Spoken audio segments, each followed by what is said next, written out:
Anna carefully folded her best dress, a soft blue cotton that reminded her of summer skies. It was the only nice thing she owned. She hoped Mr. Harding would like it. Her heart fluttered like a trapped bird. Tomorrow, she would meet him.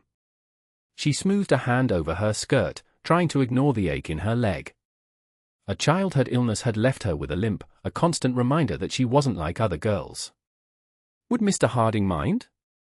The advertisement hadn't asked about such things, only for a woman willing to work hard and care for a home. Anna knew she could do that, limp or no limp.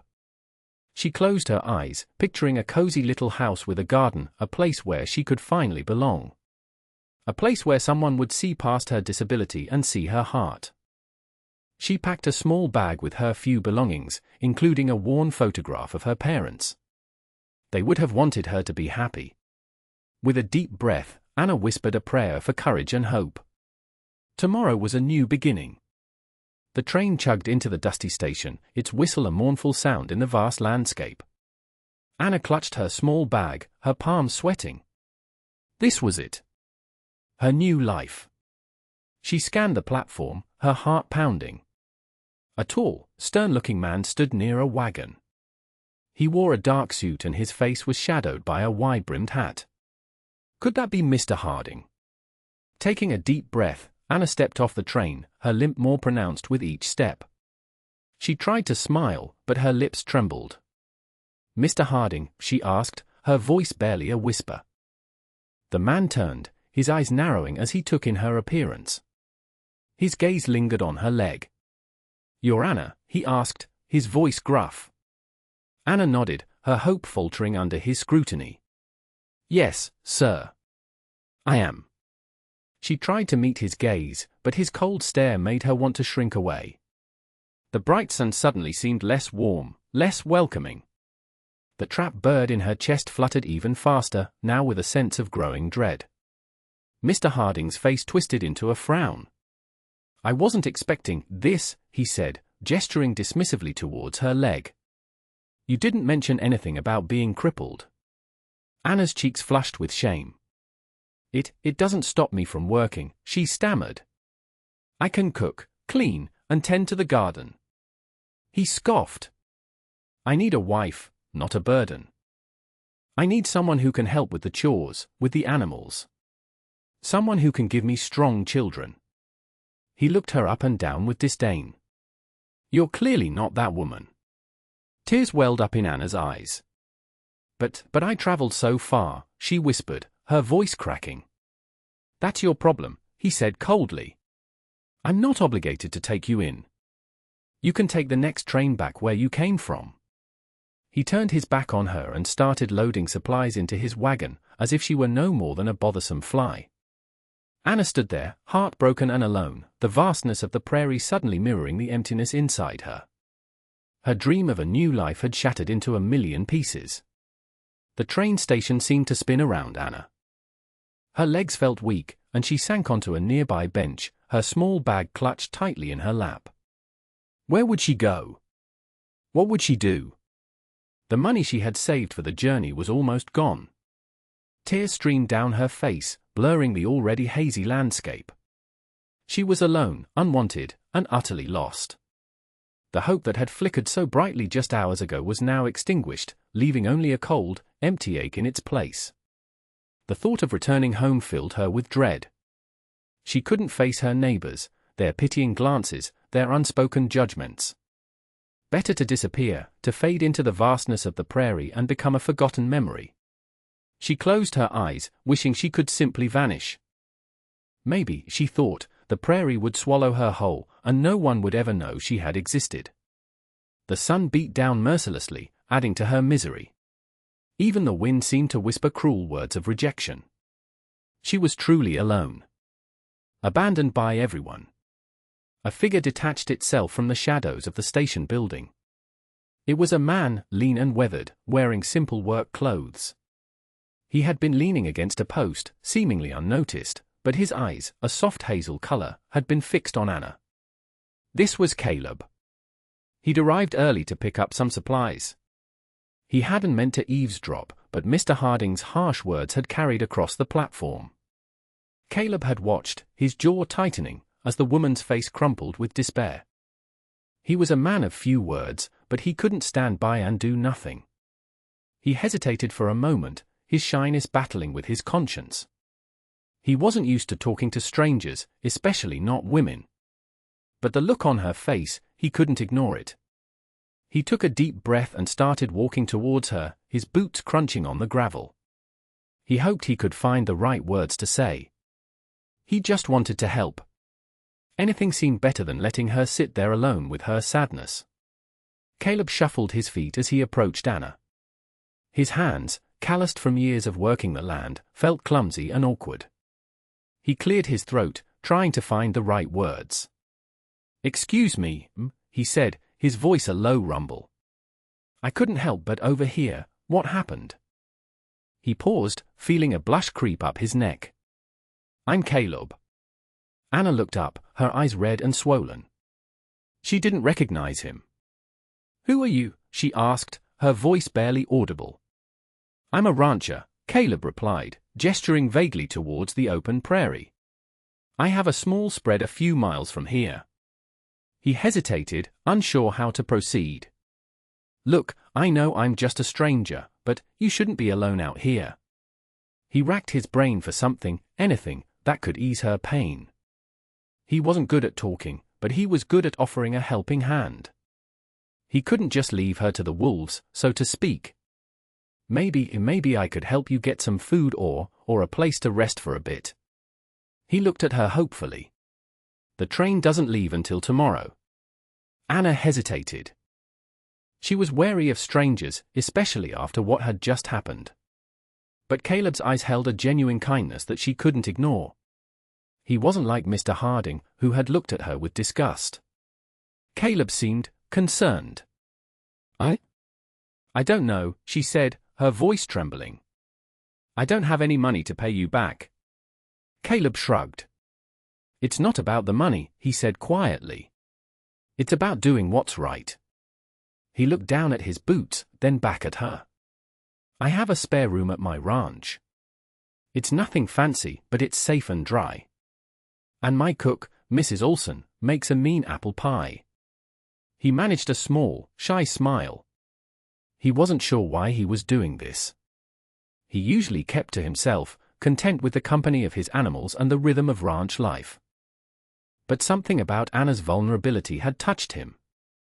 He couldn't just stand by and watch her suffer. He felt a strange pull, a need to protect her, even if he didn't fully understand why. He just knew it was the right thing to do. Anna looked at Caleb, searching his face for any sign of deceit. She saw only sincerity. The offer was tempting, a lifeline in a sea of despair. But she was also afraid. Afraid of being a burden, afraid of being rejected again. What would I do at your ranch?" she asked, her voice barely a whisper. "Whatever you're comfortable with," Caleb replied. "I could use an extra pair of hands. Maybe helping Mrs. Olson in the kitchen, mending clothes, tending to the chickens. Nothing too strenuous." He was careful to avoid looking at her leg. He wanted her to know that he wasn't offering out of pity. He genuinely needed help, and he sensed that she was capable, despite her disability. "I'm not looking for a wife," he added quickly, realizing how his offer might sound. "I just need a friend. And someone to help out around the place." He blushed again, feeling awkward. "Think of it as a temporary arrangement. Until you figure out what you want to do." He held his breath, waiting for her answer.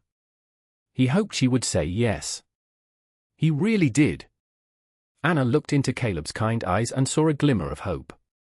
He wasn't offering her a fairy tale, but he was offering her a chance. A chance to prove herself, a chance to belong, even if just for a little while. "Okay," she said softly, a small smile gracing her lips. "I'll come with you." Caleb's face lit up with relief. "Great," he exclaimed, then quickly composed himself. "I mean, that's good." He picked up her bag. "Let's get you settled in. Mrs. Olson will be thrilled to have some company." As they walked towards Caleb's wagon, Anna felt a weight lift from her shoulders.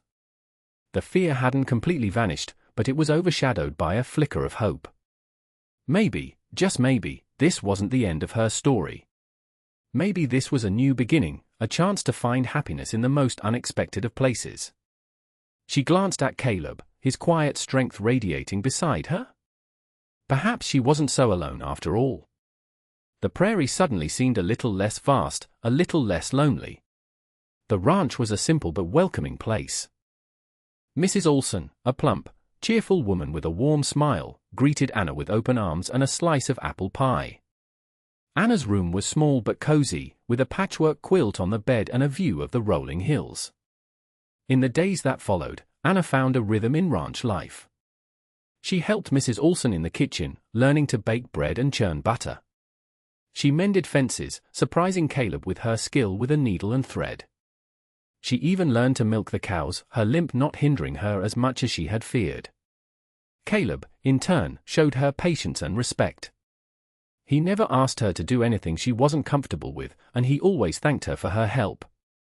He taught her about the land, about the animals, about the quiet beauty of the prairie. They worked side by side, their friendship growing with each passing day. Anna found herself laughing again, something she hadn't done in a long time. She was beginning to feel like she belonged. And that feeling was more precious than she could have ever imagined. One afternoon, a newborn calf became separated from its mother and wandered into a thicket of thorny bushes. Caleb tried to reach it, but the thorns were too dense. Anna, watching from the fence, knew she had to do something. Ignoring the pain in her leg, she carefully made her way through the bushes, her smaller frame allowing her to navigate the tight spaces. Thorns scratched her arms and legs, but she pressed on, determined to reach the frightened calf. Finally, she reached the calf and gently coaxed it out of the thicket. Caleb watched in amazement as she emerged, scratched and dirty, but with the calf safely in her arms.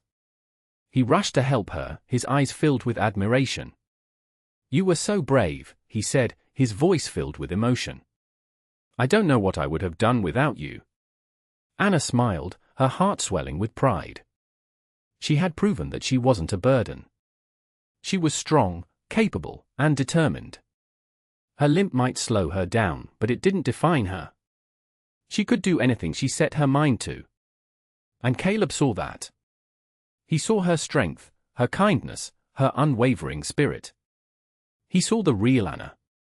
Caleb found himself watching Anna more and more. He admired the way she never complained, even when her leg ached. He loved the way she laughed, a bright, joyful sound that filled the ranch house. He was drawn to her kindness, her compassion, her unwavering spirit. He realized that Mr. Harding had been blind. He had been so focused on Anna's disability that he had completely missed her inner beauty. Caleb, on the other hand, saw it clearly. He saw a woman who was strong, resilient, and full of love. He started to see her not just as a friend, but as something more. He didn't know exactly what it was, but it was a feeling that warmed him from the inside out. He found himself wanting to protect her, to make her happy, to spend the rest of his life with her. He knew it wouldn't be easy. He was still shy, still unsure of himself. But he also knew that he couldn't let his fear hold him back. He had to tell Anna how he felt. He had to let her know that she was more than just a helper on his ranch. She was everything he had ever wanted in a woman. One evening, a fierce thunderstorm rolled across the prairie, unleashing torrential rain and howling winds. The barn door, weakened by age, splintered and flew open, scattering the animals. Caleb rushed out into the storm, trying to secure the barn and round up the frightened livestock. Anna, despite her limp, followed close behind, holding a lantern high against the wind. The rain lashed at her face, and the wind threatened to rip the lantern from her grasp, but she refused to give up. Together, they worked tirelessly, guiding the animals back into the barn and reinforcing the damaged door with whatever materials they could find. Caleb lifted heavy planks, while Anna secured them with nails, her hands moving quickly and efficiently. The storm raged for hours, but they persevered, their determination fueled by their shared purpose. Finally, as dawn approached, the storm began to subside, leaving behind a trail of destruction. But the barn was secure, the animals were safe, and Anna and Caleb had faced the challenge together. They had proven that their bond was stronger than any storm. The next morning, as the sun rose, painting the prairie in hues of gold and pink, Caleb surveyed the damage. The barn was standing, but the fences were down in several places. He sighed, knowing it would be a long day of repairs. He turned to thank Anna, but she was already gone. He found her in the pasture, calmly mending a section of the fence with wire and pliers. Her hands moved with practiced ease, her brow furrowed in concentration. He watched her for a moment, his heart swelling with admiration. She was so strong, so capable, so utterly selfless. He realized that he hadn't just been impressed by her bravery during the storm. He was impressed by her every day, by her unwavering spirit, by her ability to find joy in the simplest of things. He walked over to her and knelt beside her, picking up a stray piece of wire. "Need some help?" he asked, his voice gentle. Anna smiled, her eye sparkling in the morning light. "I wouldn't say no," she replied. As they worked side by side, mending the fence, Caleb knew that he had to tell her how he felt. He couldn't wait any longer. He was falling in love with her, and he had a feeling she might be falling in love with him too. The words caught in Caleb's throat. He wanted to tell Anna how he felt, but his shyness held him back. He cleared his throat, trying to find the right way to start. "Anna," he began, his voice a little shaky. I need to tell you something." He looked at her, her face framed by her wind-blown hair, her eyes sparkling with warmth. He wanted to tell her how beautiful she was, how much he admired her strength, how deeply he cared for her. But the words wouldn't come. He took a deep breath. I really appreciate all your help around the ranch," he stammered. "You've made a big difference." Anna smiled. "I enjoy helping," she said. "It makes me feel useful." Caleb knew that wasn't what he wanted to say. He wanted to tell her that she was more than just useful. She was important to him. She was everything to him. He sighed inwardly. He knew he needed to be braver, more honest. But the fear of rejection, the fear of ruining their friendship, held him captive. He just couldn't find the courage to speak his heart. Not yet. He knew he had to try again later. Later that evening, after supper, Anna sat by the window, gazing at the stars. Caleb found her there, a silhouette against the darkening sky. He knew this was his chance. He had to try again. He sat down beside her, careful not to touch her.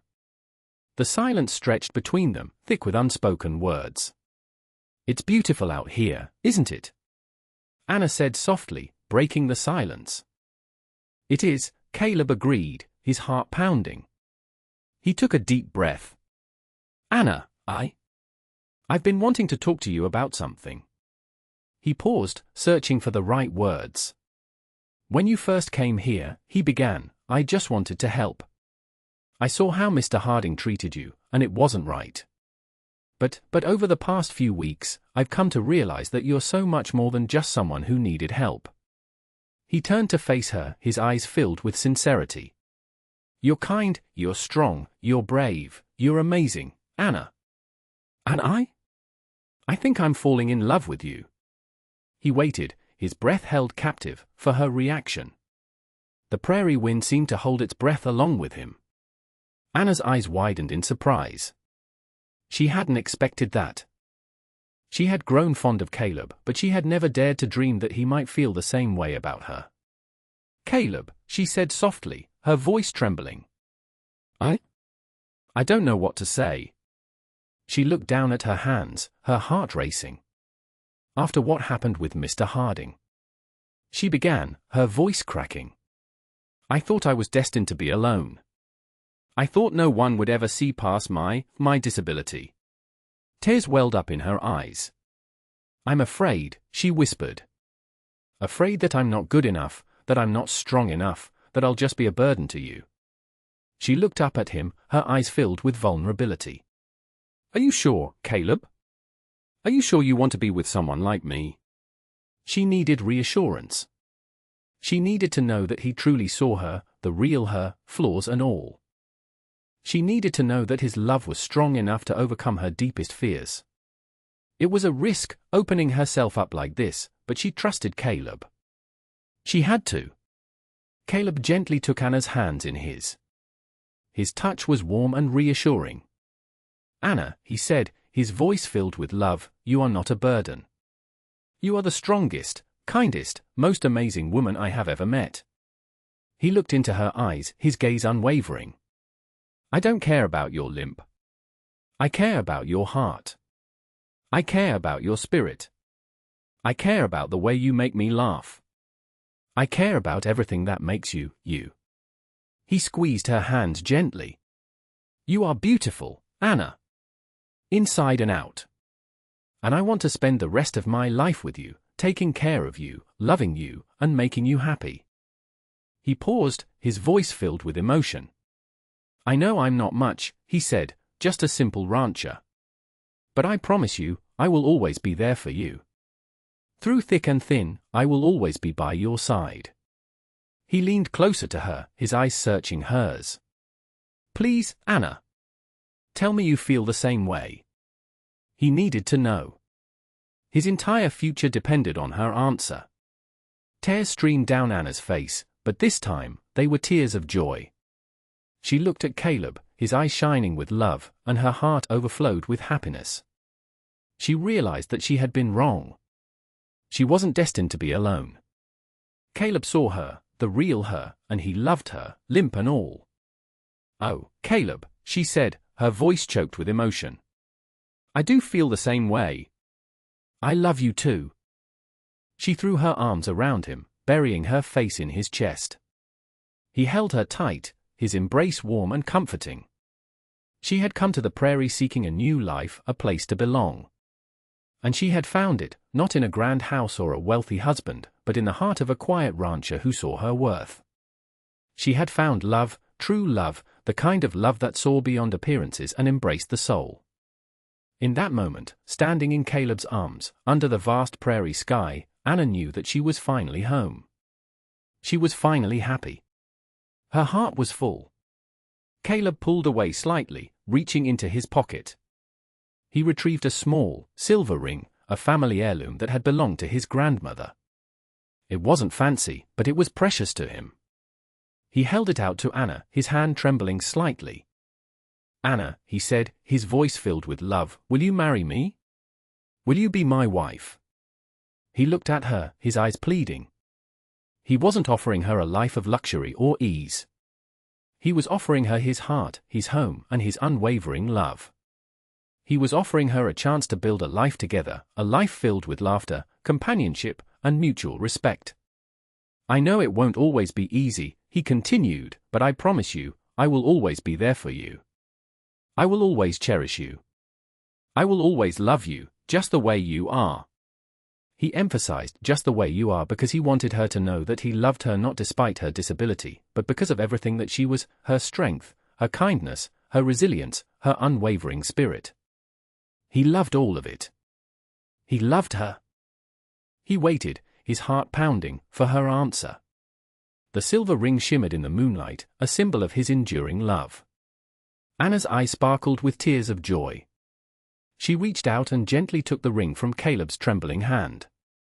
It was simple, but it was perfect. It was a symbol of his love, his commitment, his unwavering belief in her. "Yes," she whispered, her voice choked with emotion. "Yes, Caleb, I will marry you." A wide smile spread across Caleb's face, lighting up his eyes. He slipped the ring onto her finger, his touch gentle and loving. He pulled her close, wrapping his arms around her in a tight embrace. "I love you, Anna," he said, his voice filled with happiness. "I love you too, Caleb," she replied, her heart overflowing with joy. In that moment, standing under the starry prairie sky, Anna knew that she had made the right decision. She had found love, happiness, and a place to belong. She had found her home, not in a place, but in a person. And she couldn't wait to spend the rest of her life with him, building a future together, filled with love, laughter, and endless possibilities. Her dreams had come true. A few weeks later, on a sunny afternoon, Anna and Caleb stood hand in hand in front of a small group of friends and neighbors. Mrs. Olson had baked a beautiful cake, decorated with wildflowers. The ranch hands had strung up lanterns, creating a warm and festive atmosphere. Anna wore her blue cotton dress, the one she had packed so nervously for her meeting with Mr. Harding. But this time, she wasn't nervous. She was radiant with happiness. Caleb, standing tall and proud beside her, wore his best suit. He still felt a little shy, but his eyes shone with love as he gazed at Anna. The local preacher spoke of love, commitment, and the importance of seeing beyond appearances. He spoke of finding strength in each other and building a life based on respect and understanding. As Anna and Caleb exchanged vows, their voices trembled with emotion. They promised to love each other, to cherish each other, and to support each other through whatever life may bring. As they shared their first kiss as husband and wife, the guests cheered, their hearts filled with joy for the happy couple. Anna and Caleb had found their happily ever after, proving that love truly conquers all. Years passed, and Anna and Caleb lived a long and happy life together on the ranch. Their love grew stronger with each passing day, their bond unbreakable. They faced challenges together, supporting each other through thick and thin. Anna continued to help on the ranch, her skills and strength shining through. She became known for her delicious cooking, her beautiful quilts, and her gentle way with animals. Caleb remained a quiet, loving husband, always putting Anna's needs first. He cherished her, admired her, and loved her with all his heart. They never forgot the day they met at the train station, the day that changed their lives forever. They often spoke of Mr. Harding, not with anger or resentment, but with pity. He had missed out on the chance to know Anna, to experience her love, to witness her incredible spirit. Anna and Caleb's story became a legend in the small prairie town, a testament to the power of love, kindness, and acceptance. They proved that true beauty lies within, and that love sees beyond appearances. Their ranch became a haven for anyone in need, a place where everyone was welcome, regardless of their differences. They lived a life full of love and kindness.